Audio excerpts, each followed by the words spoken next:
예, 여러분 반갑습니다. 예, 반갑습니다. 예. 어제 월드컵을 보면서 여러 가지를 느꼈습니다. 독일은 이 피파 랭킹 1등이죠. 예, 지난번 월드컵에 우승한 나라예요. 선수들의 몸값은 우리 선수들의 수십 배예요. 그렇죠? 그런데 죽기 살기로 뛰는 놈한테는 못 당한다 그 말이에요. 죽기 살기로 뛰면 못 당해요. 그런데 우리 선수들 죽은 놈 한 놈도 없어. 죽기 살기로 뛰었는데 이기잖아요. 그러니까 죽기 살기로 하면은 피파 랭킹 45위가 1위를 격파한다니까. 격파해도 보통 격파했어요? 2대 0으로 격파해버리죠.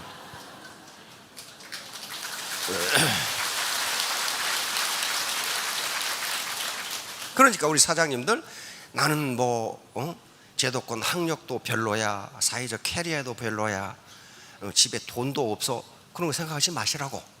죽기 살기로 덤비면 당할 놈이 없어요. 거기 당할 놈이 없어. 그래서 이순신 장군이 뭐라고 그랬어요? 명량대첩 있기 하루 전에 일본 군함 300척이 어디로 와요? 그 울돌목을 통과해야 서해를 거쳐서 한강을 거쳐 한약을 다시 먹을 수 있어. 가죠. 그러면 이순신 장군은 어때요? 이게 울돌목이 뚫리면 나라가 망해. 이제 망해. 근데 우리는 배설 장군이 가지고 도망친 판옥선 12척,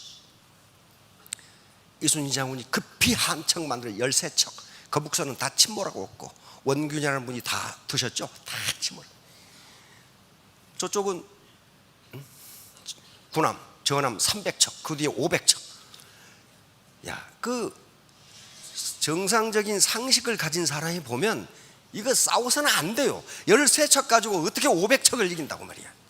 맨 앞에 있는 군대는 에서는 전함 130척, 그 뒤에 300척이 있고 500척이 있단 말이야. 그런데 어때요? 이겼죠? 왜? 죽기 살기로 싸웠거든. 아주 죽기 살기로. 그러니까 그 전날 이순신 장군이 장병들에게 훈시를 하죠. 지금 현충사에 가면 그 바위에 써놨어요. 뭐라고 그랬어요? 필사 즉 생. 죽기를 각오하면 이긴다, 산다. 반대로 필생 즉사. 내가 살겠다고 하면은 반드시 죽는다. 이 강의를 했어. 내일 지금 한판 붙어야 돼. 근데 다 죽게 생겼거든 지금. 이순신 장군도 겁이 안 났겠어요? 겁이 덜컥 나죠. 어떻게 13척 가지고 300척 가지고 싸우고 이기냐고 이게.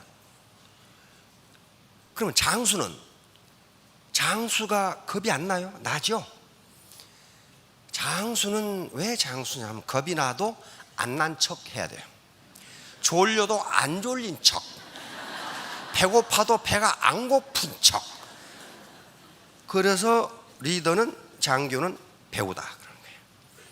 피곤해 죽겠는데도 안 피곤한 척. 왜? 리더, 장교가 피곤하다고 하면 사병들은 얼마나 피곤하겠냐고. 자, 그래서 이제 오늘 PPT로 넘어가도록 하겠습니다. 그와 관계가 있어. 자, 수신, 제가, 치국, 평창. 이 말이 무려 2000년을 살아남았다는 것은 살아남을 만한 가치가 있기 때문에 그래요. 현대사회에서도 이게 살아남을 만한 이유가 있단 말이에요. 이건 자기가 사회적으로 성공하는 순서를 지금 가리키는 거예요. 자, 수신이에요. 수신부터. 이 수신이 바로 장수가 되는 첫 번째 수신, 몸을 닦는다 그 말이죠. 몸을 수련한다, 연단한다 그런 말이에요. 자, 나폴레옹의 유명한 말이 있습니다. 당신이 만약 100마리의 사자로 이루어진 군대를 만들었는데 그 지휘자, 그 리더가 개라면 그 부대는 개같이 싸우다 죽는다. 그러나 당신이 만약 100마리의 개로 이루어진 군대를 만들었는데 그 리더가 사자라면 그 부대는 모두 사자처럼 용감하게 싸울 거예요. 그러니까 자신이 뭐가 돼야 된다는 거예요? 사자가 돼야 돼요. 파트너 탓하지 마시라 이 말이야. 그래서 아주 전형적인 예가 우리 이순신 장군과 원균 장군이에요. 원균. 이순신 장군은 23전 23승. 세계 해전 역사상 이런 장수가 없어요.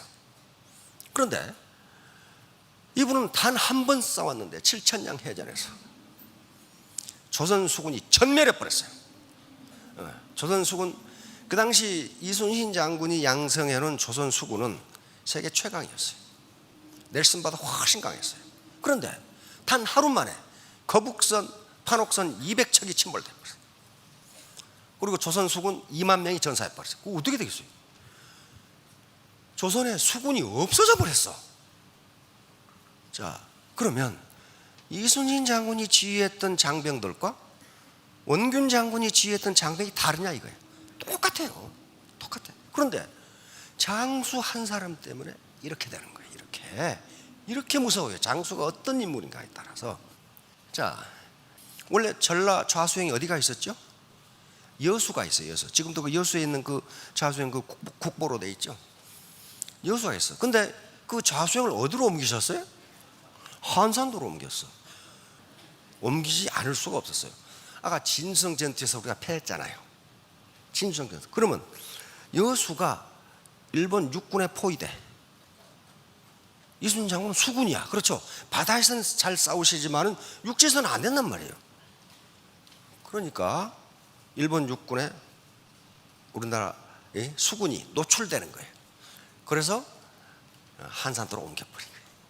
한산도로 옮기는데 백성들이 따라와. 백성들이 이때 이순신 장군을 따라간 군대가 17,000명이란 말이에요. 전하, 17,000명을 먹이는데도 하루에 쌀이 100석이 필요합니다. 그런데 이 많은 수만 명의 백성이 따라왔으니 어떻게 할까요? 그런데 이순신 장군은 어떻게 할 거를 그렇게 묻지 않아. 농사를 짓게 해주세요. 조선의 정책은 공도 정책이었어요. 다시 말하면 섬에는 살지 말라야. 섬을 비워둬야 돼. 그리고 농사를 못 짓게 해, 섬에서는. 왜냐하면 하도 왜구가 난동을 부려가지고 섬에 사람을 살고 농사를 지으면 그거 뺏으러 노략지르러 온다고. 오는데 조선 관군으로서는 백성을 보호할 군대가 없어. 그러니까 아예 섬에 살지 못하게 했어. 그러니까 이순신 장군이 한산도로 갔는데 정부의 허가를 받아야 농사를 지어. 그래서 계속 장계를 올려가지고 농사 짓는 걸 허락받습니다. 이렇게 백성들을 살려. 그러니까 어때요?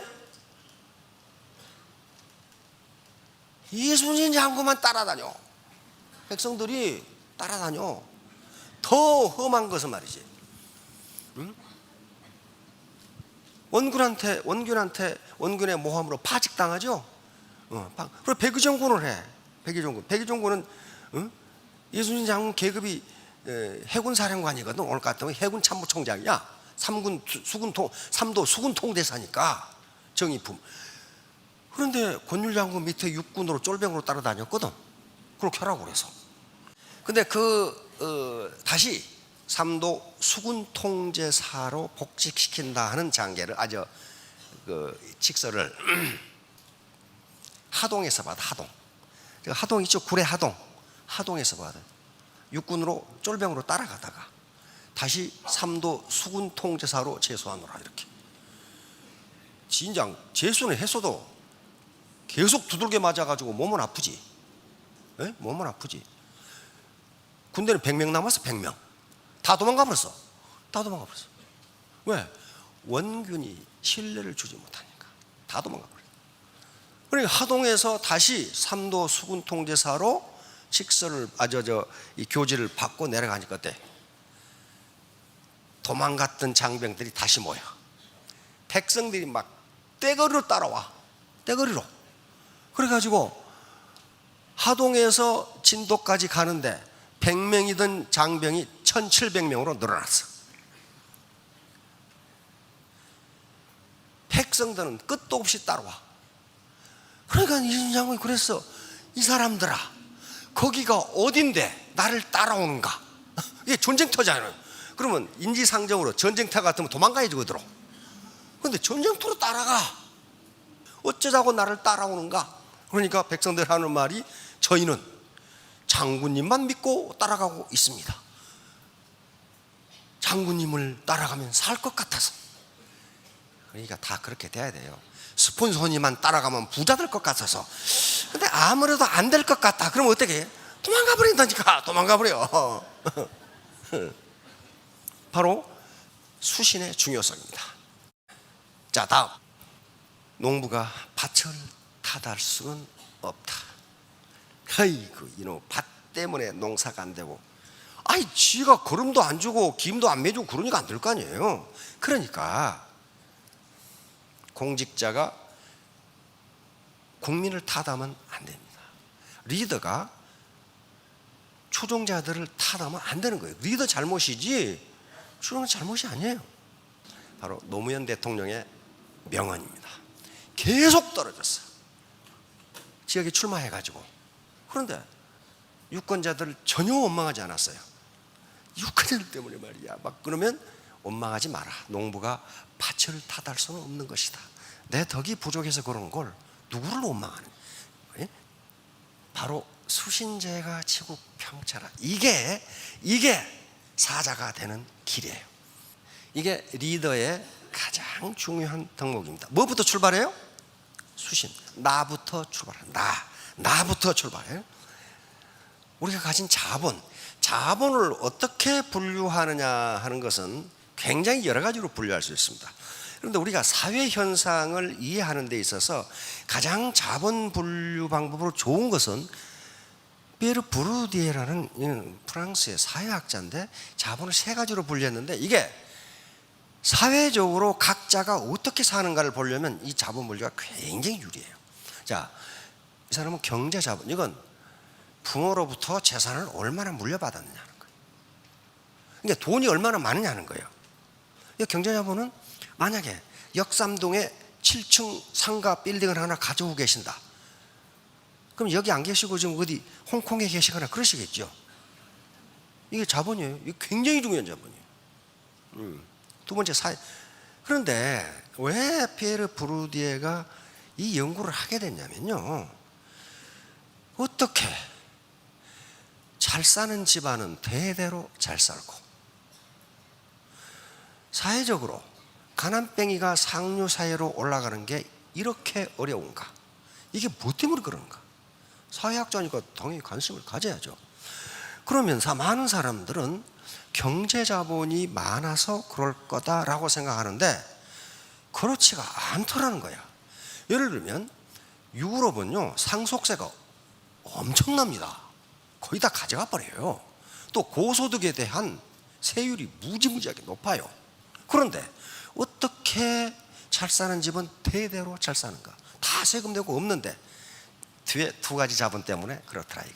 사회자본. 사회자본은 쉽게 말하면 사회적 연대. 그러니까 인간관계. 고소득층들은 인간관계가 돈이 되는 인적 네트워크를 가지고 있더라 그 말이에요. 돈이 되는 인적 네트워크를 밑에 사람 모든 인간은 인적 네트워크를 가지고 있습니다. 그렇죠? 고모도 계시고 애삼촌도 계시고 다 계시죠. 응? 그런데 보통 사람이 가지고 있는 인적 네트워크는 맨날 조의금이나 축의금이나 내야 되고 돈이 생기는 네트워크 하나도 없다. 맨날 돈 들어가는 네트워크밖에 없어. 고위층의 네트워크는 돈이 생기는 네트워크라. 여기 정보가 유통되고, 그렇죠? 그래서 경제 자본을 다 세금으로 내더라도 다시 잘 살더라는 거예요, 이게. 세 번째, 문화자본이에요. 문화자본은 쉽게 말하면 그거예요. 학력이 어느 정도 되느냐, 자격증이 있느냐, 의사냐, 변호사냐, 자격증이 있느냐. 이게 문화자본이에요. 문화자본. 이것만 보면 어때요? 어휴, 나는 이제 큰일 났구나. 왜? 부모한테 물려받은 강남에 상가도 없어. 어? 요즘 파주에 땅이 비싸다는데 파주에 땅도 없어. 그런데 사회적 네트워크도 별로야. 내가 가지고 있는 학위도 없고 변호사 자격도 없어. 그러면 이 사람은 어떡하냐 이게. 그래서 자본이 이것 말고 또 있다야. 캐서린 하킴 시중에 가면 이 책이 있습니다. 매력 자본. 이 세 개의 자본은 분명히 있는데 요 피에르 브리디가 간과한 자본이 있다. 매력 자본이라. 매력 자본. 캐서린 하킴 런던 정치경제학대학 사회학 교수거든요. 다시 말하면 우리가 제품을 사고 인적 네트워크를 형성하는 것도 개인의 매력에 따라 달라진다는 거예요. 달라진다. 정말 TV에서 보면은 엄청나게 얼굴이 이쁜데 매력이라고는 찾아볼 수 없는 여자가 있어. 근데 별로 잘생긴 것 같지는 않은데 매력 있는 여자가 있어. 그렇죠? 따라서 매력 자본이라는 책의 매력은, 이 양반이 말하는 매력은 한 군데에서 나오는 게 아니에요. 물론 외모라는 게 있어요. 외모라는 게 있는데 외모도 자기 개성에 따라 가꾸기 나름이라는 거예요. 그리고 마음의 근육, 쉽게 말하면 깡다구가 있는 사람이 매력적이라는 거예요.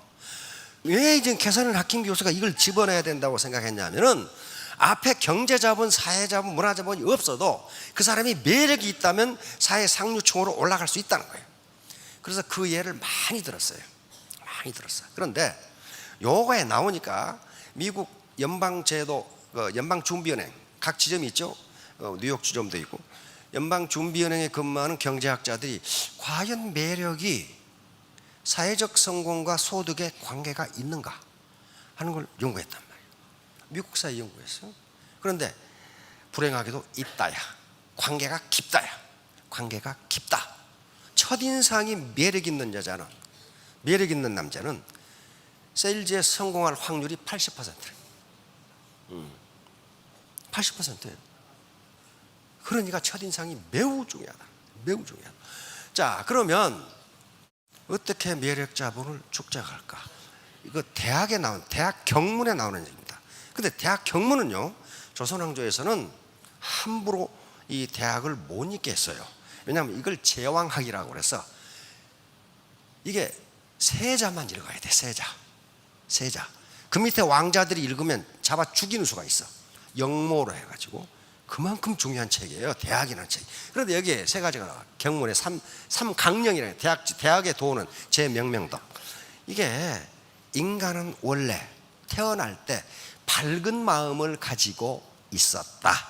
그런데 밝은 마음이 덕이 있었는데 세파에 시달려 살다 보니 그게 어두워졌다. 그러니 앞에 그걸 다시 밝히자 하는 거란 말이에요. 제친민, 백성과 친하게 되며. 그러면 스폰서는 누구하고 친하게 되며? 파트너와 친하게 되며. 파트너들이 지금까지 세상 어렵게 살아오느라고 마음이 어두워졌는데 그걸 다시 밝히고, 원래 마음이 밝았으니까. 그 다음에 제지어지선, 지극한 선에 머무르는 데 있다, 이랬단 말이에요. 이게 굉장히 추상적인데 사실 여기서 말하고자 하는 것은 그런 추상적인 생사학을 이야기하고자 한 게 아니에요. 지극한 선 뭐냐? 우리가 먹고 사는 것보다 더 지극한 선이 있어요? 생각해 보세요. 없어요. 그거 먹고 사는 게 아무것도 아닌 거 아닙니다. 그거 안 먹으면 죽어버려요. 근데 거기다 대고 무슨 철학 강해봐. 그놈이 듣겠어요? 안 들어요. 먹고 산다는 게 굉장히 중요한 거란 말이에요. 이게 일단 살아나고 봐야 뭐 철학을 하든지 뭘 하든지 할 거 아니에요.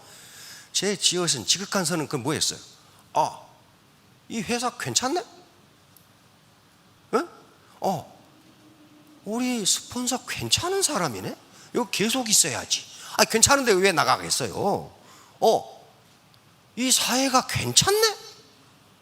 그렇게 판단하면 그 나라 이민 가잖아요. 그런 거예요. 그런 거. 자, 그런데 이제 문제는 요걸 실현하기 위해서는 가만히 있으면 되느냐는 거예요. 안 된다는 거예요. 안 된다. 이걸 실현하는 단계가 이렇게 돼요. 여기 있죠? 수신, 제가, 지국, 편칭. 이게 그러니까 수신이 어디 나와요? 가운데 나오죠? 가운데 나와요. 그러니까 우리 조상들이 뭔가 정확하게 알고 있었어요. 정확하게 알고 있어. 자, 수시는 이거 뭘로 하는 거예요? 몸으로 하는 거예요. 몸으로. 그렇죠? 몸을 닦고 몸을 수련하고. 제가는 뭡니까? 제가 집안을 가지런하게 하고, 집안이 어수선하면, 다시 말하면 내 라인이 맨날 산만해. 이게 가지런하지가 않은 거예요. 이게 제가예요. 제가 가지런할 제자거든요. 제가 수신하고 내 교양이 완성이 되고 내 교양이 높아지고 내 집안이 가지런하면, 이 집안은 여러 가지가 있겠죠. 그러니까 가족 같으면 자기 가정이 되고, 회사 같으면 자기 회사가 되고, 회사의 부장 같으면 자기 부가 되고, 그러게 됐죠. 정당 같으면 정당이 되고, 당원이 되고. 제가 그 다음에 뭘 하라는 거예요? 치국하라는 거예요. 치국.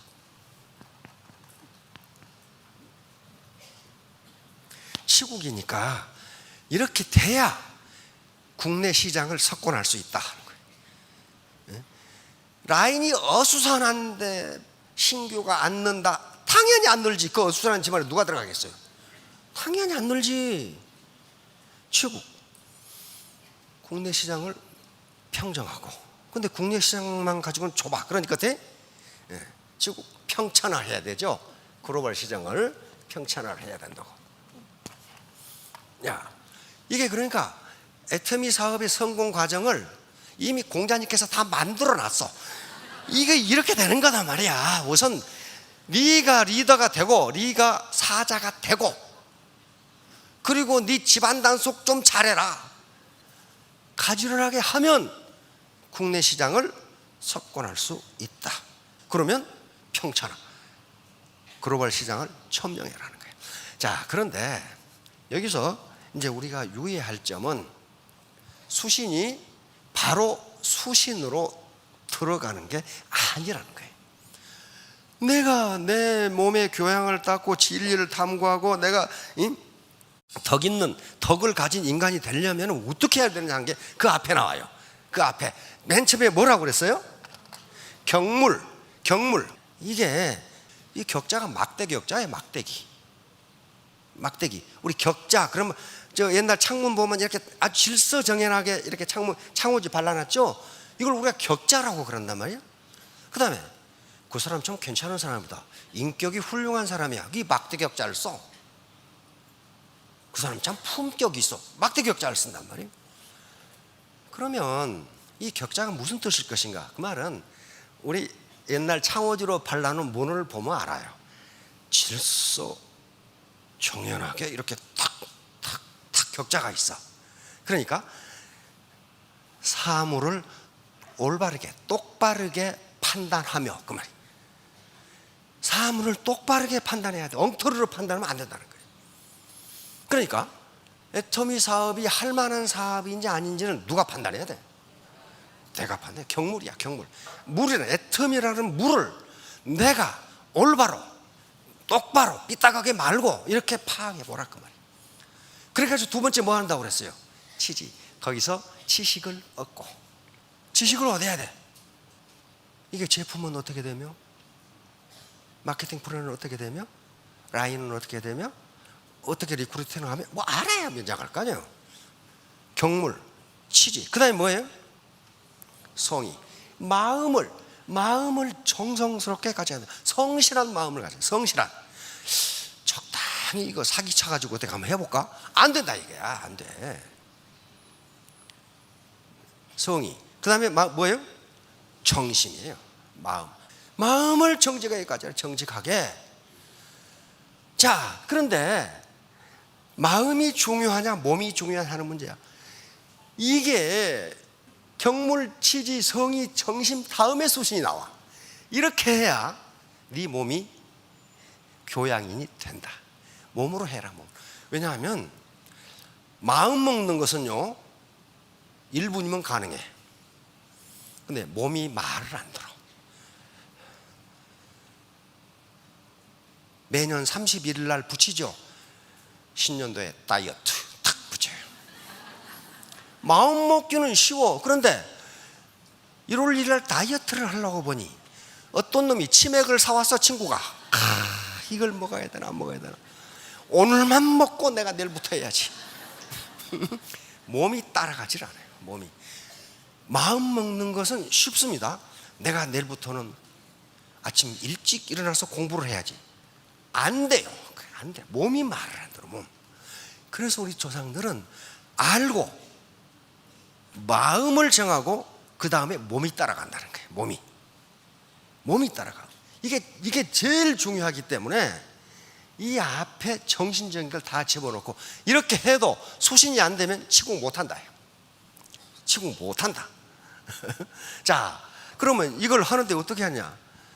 애터미에서 늘 강조하는 세 가지 공부가 요 수신제가 치국평천하, 경물치지 성의정심 수신제가 치국평천하. 오늘 남편이 가지 말라는데 여기 오신 분들은 다른 거 외우지 마시고 수신제가 치국평천하 이걸 가지고 마누라 남편한테 얘기하면 당신이 수신이 안 되기 때문에 제가가 안 되는 거야. 그러면 이 옆에 내가 무엇을 듣고 와서 또 이렇게 그 맞아요. 이게 전부예요. 수신제가 치국평천하예요. 그 앞에 경물치지 성의정심이 들어가는 거예요. 그러면 여기 보세요. 경물치지가 뭐예요? 이게 사물을 똑바로 판단해서 지식을 얻는 건 머리 공부예요. 머리 해도. 자, 마지막 끝입니다. 자루가 작으면 큰 물건을 넣을 수 없고 두레박줄이 짧으면 깊은 우물을 기를 수 없다. 두레박줄은 자본입니다. 자본이요. 우물에 물이 없는 것이 아니고 당신의 두레박줄이 짧지 않는가 보라 이거예요. 당신의 자본, 당신의 리더십이 부족하지 않는가를 보라는 거예요. 이게 2000년간 이끌어온 여러 가지 고제에 다 있어요. 자, 3년 후 5년 후에 모두 크게 성공하시기 바랍니다. 감사합니다.